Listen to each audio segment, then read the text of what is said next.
Hello, I'm John Story and welcome to The War Story, where we talk about war, military history, movies, politics, a bit of everything. I'll start with a hypothetical situation to get today's episode going. So we have a big country, and a couple of 100 kilometres off the coastline of this country we have a small island. And the big country claims that small island as its own, even though it's living independently at the moment. And the small island is allied with another big country on the other side of the ocean, which has nuclear weapons. So, does the first big country invade the island and claim back its territory? Well, we'll get back to that issue in a second. Today I'm going to talk a little bit about my book, Big Wars. Big Wars comes out in October 2021, you can pre-order now. And the gist of it is, it talks about why World War II was the biggest war ever, why big wars stopped after World War II, and whether this is permanent. So today I'm just going to focus a little bit on the second part. Why did wars stop, big wars stop after World War II? Now, to a lot of people, the answer is simple. Yep, got it, no worries. Nuclear weapons. Nuclear weapons, that's why we don't have any big wars anymore. I just want to challenge that conception for a second. What is it about nuclear weapons that they make big wars impossible? Well, a typical answer will be fighting a war with nuclear weapons is suicidal. So the theory goes, if side 1 has a nuclear missile and launches it at side 2, and side 2 will retaliate with a nuclear missile, and both sides will be destroyed. Mutual suicide. And that was called mutual assured destruction, or MAD. But let's just break down mutually assured destruction for a second. Just focus on the weapon system themselves. So it has to be mutual. So that means that both sides need to have nuclear weapons. Now, as we know, not all countries in the world have nuclear weapons. So that's an instant variable that suggests that, well, it certainly hasn't made all wars impossible. But we're focusing on big wars, so we'll focus on the big countries. And so, for example, in the Cold War, that was the United States and the Soviet Union. So it has to be mutual assured destruction, mutual. Well, the United States had nuclear weapons in 1945 when they dropped them on Hiroshima and Nagasaki. But the Soviet Union didn't get nuclear weapons until 1949, and throughout the 1950s there generally was a large discrepancy in the number of weapons they had. Americans started the 50s with a few hundred and the Soviets with just a handful. By the end of the 1950s the United States had thousands and the Soviet Union had a few hundred. So there was a big discrepancy, so that really puts in doubt the concept of mutual. Okay, what about the second part of the acronym MAD, MAD? Assured. There has to be a certainty of destruction. So, if one side's got a missile and the other side has a missile, well, nuclear missiles take about, half an hour to get from the Soviet Union to the United States or vice versa. And no one thinks that they can always be ready all the time to launch back that missile within that half-hour window. So there's a good chance that the person who gets the first shot off, called a first strike, will destroy the other person's missile. So how do you manage that? Well, firstly, have more than one missile. The more you've got, the more difficult it is for the other side to take them all out. Another thing is you can bury them underground, make them more difficult to hit. The third one is, even better than that, is to put them on submarines. Submarines, far more difficult to track, locate and destroy. In that case, even if one side launches a nuclear attack, and even if they hit some of the other side's weapons, there'll be enough for a retaliation, enough for that assured destruction. Alright, so let's get back to the Cold War. In the 40s and 50s, the primary weapon for delivering nuclear bombs was not missiles, it was aircraft. Mainly propeller-powered aircraft in the 40s and early 50s, and then some jet aircraft came along after that, the famous B-52, for example. Now, these weapons, these aircraft, particularly the old lumbering propeller-driven aircraft of the early 50s, these were very vulnerable to air defences. We saw that in World War II, where big, heavy four-engine bombers, the longer they have to go, the more vulnerable they are to enemy air defences. And the Germans, for example, wreaked havoc on a lot of the air raids that the Allies implemented. So they can be defended against with air defences. And remember, the Soviet Union is a lot further away than, say, the United States than Germany was from Britain during the Second World War. So there are air defences. In fact, Soviet Union and America was so far apart that in the early stages of the Cold War, they couldn't reach each other with aircraft. So what happened was that America built and developed a number of air bases ringing the Soviet Union in Britain, in the Middle East, in Japan, so that they could strike at the Soviet Union within range of their heavy bombers. So that tells you something about the early stage of the Cold War. The Soviet Union had actually, even though they had nuclear weapons, had very limited ability to hit America with them. Maybe a one-way mission might make it, and they crash in the ocean or something, but very limited. America had a better chance because they had a ring of bases around the Soviet Union where they had allies. But let's say they had a half a dozen or a dozen bases. These bases were big, exposed, think of an airport, big exposed areas with dozens of or hundreds of bombers on them. They were vulnerable to a nuclear strike from the Soviet Union. Think of like a nuclear Pearl Harbor. Pearl Harbor, the Japanese aircraft carriers snuck along undetected and devastated the American Pacific Fleet, took out like 8 battleships in one surprise strike. The same thing could have happened if the Soviet Union thought, I want to preempt this war. They could have quite easily destroyed a large component of the American nuclear force on the ground. So there was no certainty that nuclear weapons would either get through to their target or wouldn't be destroyed on the ground beforehand. And even putting aside, getting back to that issue of mutuality, the Soviet Union's ability to strike was minimal at best. So there was no mutual component and no assured component in the early stages of the Cold War. Now, nuclear missiles started to be developed in the 50s, but the early ones were just as vulnerable as bombers. They didn't have the range, they were within range of enemy weapons, and they were liquid fueled, so they took ages to fuel and were very vulnerable whilst they were being fueled. It wasn't until intercontinental missiles were developed, the first one being in 1957 when the Soviet Union launched Sputnik, the satellite, on an intercontinental missile, where it was clear that the Soviet Union could reach the United States and the United States could reach the Soviet Union. And these weapons were eventually put in silos and eventually put in submarines as well for added protection.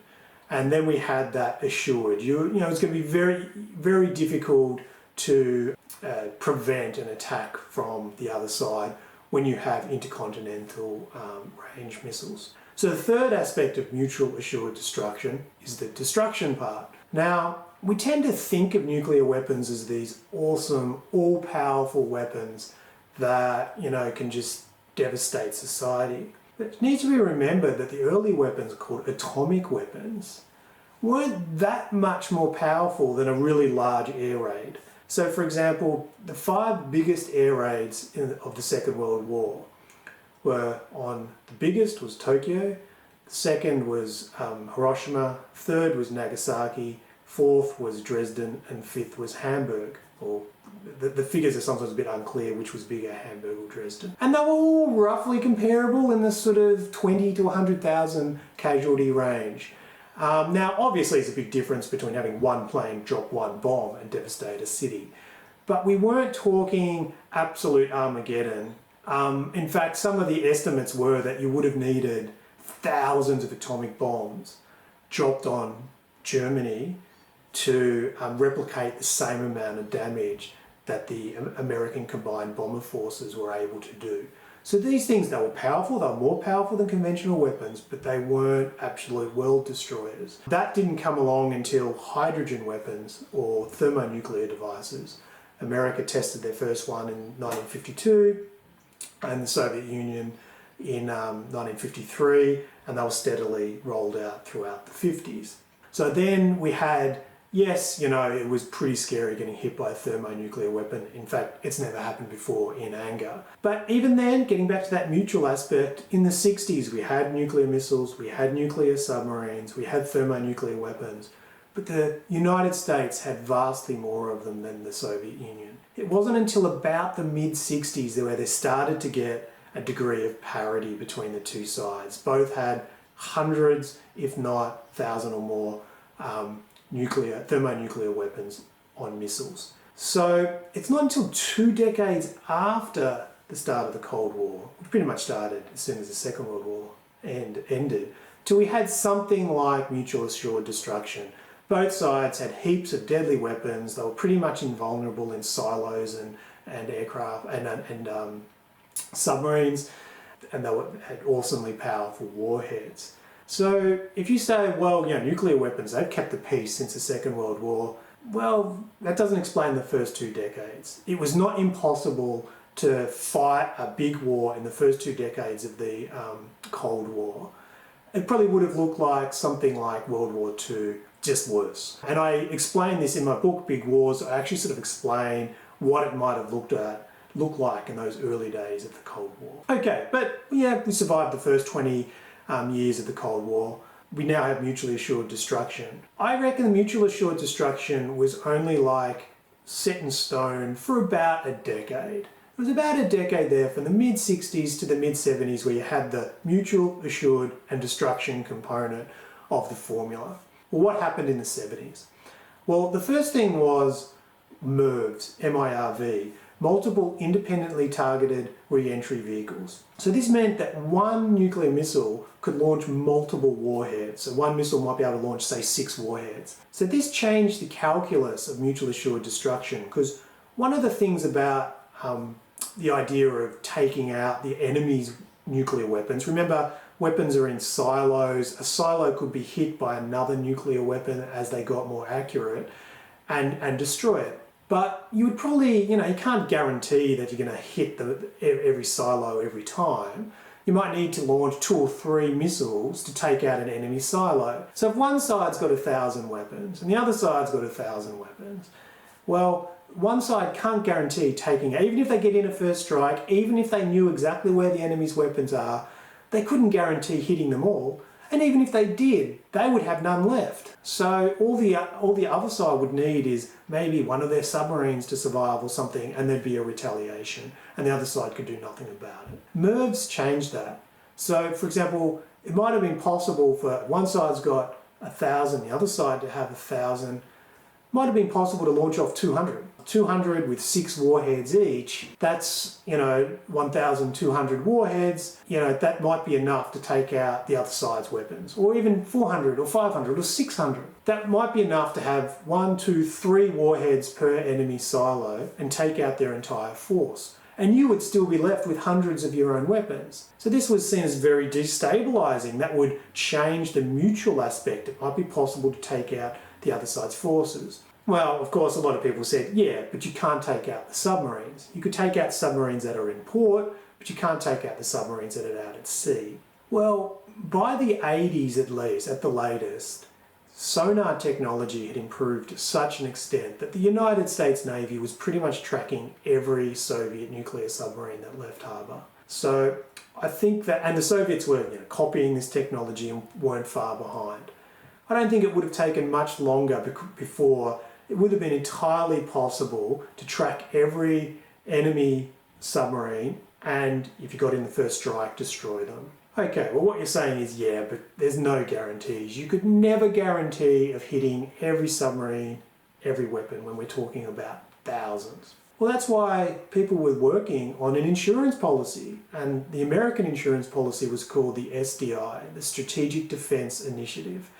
Star Wars. And this was a system of space satellites that would use laser technology or other technology to shoot down Soviet missiles. And this would create a protection against a Soviet assault. So this would fundamentally change the concept of mutually assured destruction. The idea of mutually assured destruction is that there's no point you attacking the other side because they can destroy you.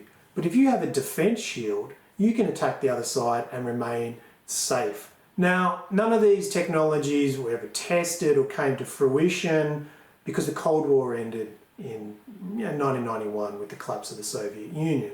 But this, even that collapse sort of changed things. It was good in a way that it reduced tensions, suddenly the Cold War was over, but it also meant that the nuclear arsenals have shrunk dramatically since the Cold War. So if you're relying on nuclear weapons to keep the peace, the more the better. The more nuclear weapons there are, the harder it is to take them all out, the better the chance you'll be able to retaliate, so no one's going to attack you in the first place. And as long as all superpowers have these weapons, we'll have the peace, so the theory goes. So the less weapons, in a way, it's less safe. And if we fast forward to today and into the future, anti-missile weaponry is far more advanced. Anyone who saw any of the images of the recent conflict in the Gaza Strip between Palestinian militants and Israeli military. Palestinian militants are launching rockets into Israel, not thermonuclear intercontinental rockets,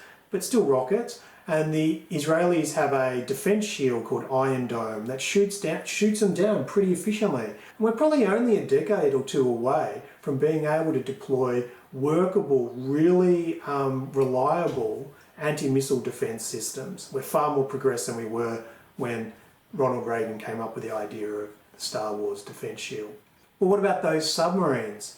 Well, think of the technology at our disposal now. You can jump on Google Earth and pinpoint a speck of the globe anywhere. And I'm not the military, it's just anyone. I think the ability to track things is extremely elevated now. So I sort of see the big lumbering ballistic missile submarines as sort of like battleships of the late 19th, early 20th century.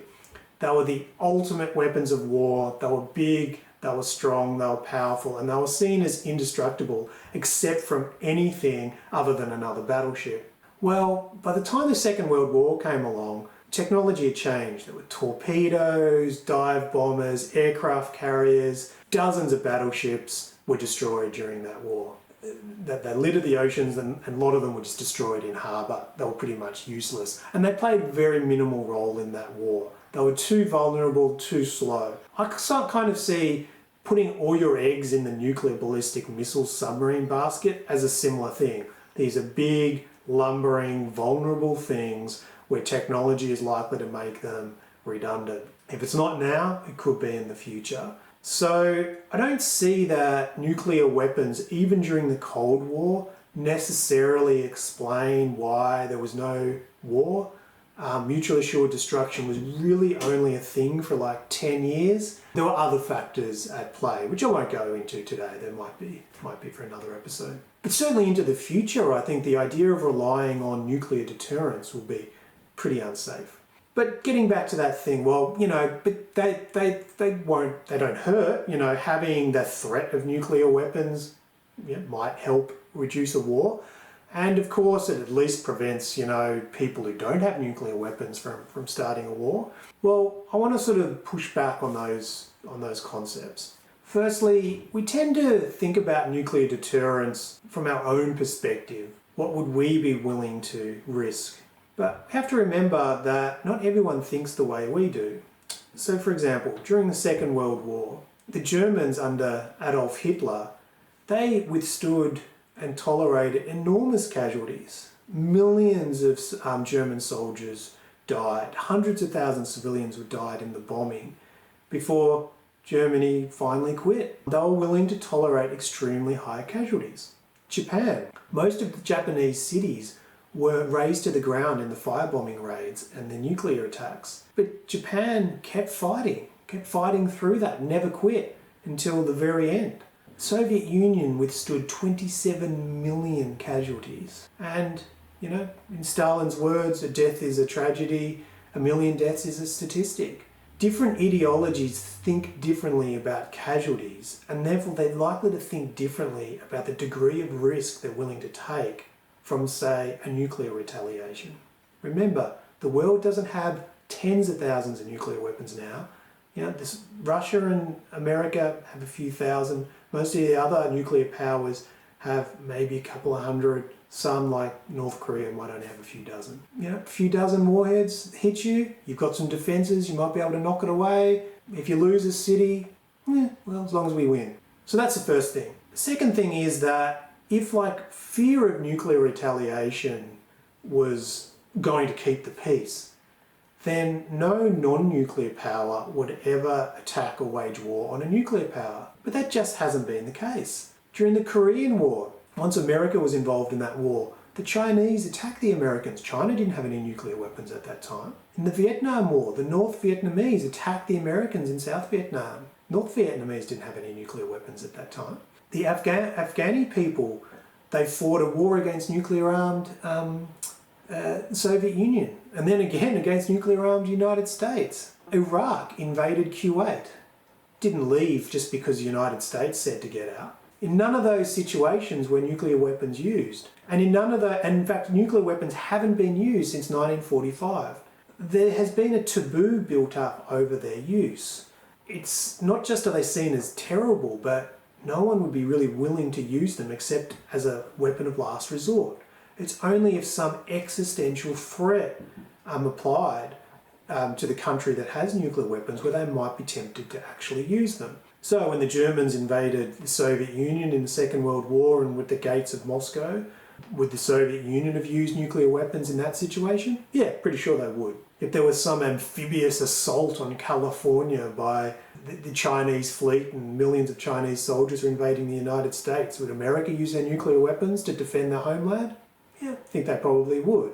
But all these other wars that have happened have tended to be away, far away places where the superpowers are interested in them, they want to win, but they're not going to use nuclear weapons. And guess what? The other side knows that. The other side knows that that the superpowers aren't going to use nuclear weapons. The North Vietnamese, hey, they had a lot on their plate. They had a lot to worry about, but they were never really worried about American nuclear weapons. Saddam Hussein, he might have thought, geez, this invasion of Kuwait has backfired, but he wasn't worried about American nuclear weapons. He knew that if no existential threat existed, a nuclear nation's not going to use them.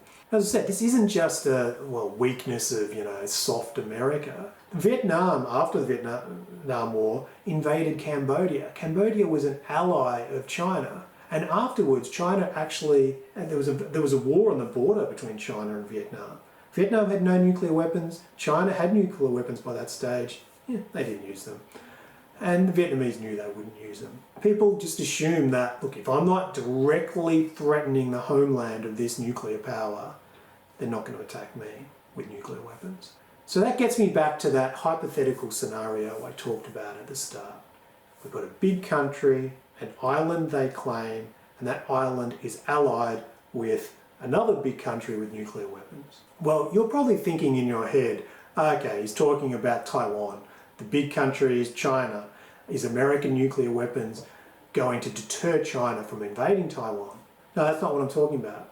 I'm talking about the 1982 Falklands War, where you had a big country, Argentina. There was a small island, a couple hundred kilometres off its coast, the Falkland Islands, which they claimed, Argentinians claimed as their own. They said this is really our territory. But of course the Falklands were a colonial outpost of the United Kingdom. The United Kingdom had a large nuclear force. The Argentinians invaded anyway. They were not worried about British nuclear retaliation. And of course the British didn't retaliate with nuclear weapons. Now in the end they had a pretty powerful navy. They had some aircraft carriers and lots of frigates and destroyers and some nuclear powered attack submarines and a well-trained military. They were able to defeat the Argentinians and claim the island back. But it was a conventional war. Okay, Taiwan. Would China invade Taiwan, or does the American nuclear weapons deter China from attacking Taiwan? Taiwan is a sort of ally, if you could call America. I think it's called the Taiwan Defense Act or whatever. America is committed to the defense of Taiwan. Would America use their nuclear weapons to defend Taiwan? And so would that deter China? The question you have to ask is the loss of Taiwan an existential threat to the United States? Well, I think the answer is probably no. It's a long way away. America have a lot of other problems. I don't think they're going to initiate the use of nuclear weapons. So, even more important than whether they would, it's whether the Chinese think they would. That's the thing about deterrence. It's not what one side's willing or not willing to do, it's what the other side thinks they will be willing to do. When Japan attacked Pearl Harbor, they thought that the fat and lazy Americans aren't going to fight a long war. And once we conquer Southeast Asia, we'll be able to enter into peace negotiations. They misunderstood American tenacity, and they misunderstood the shock it was to be directly assaulted by another country. And America fought all the way to, the harbour of Tokyo.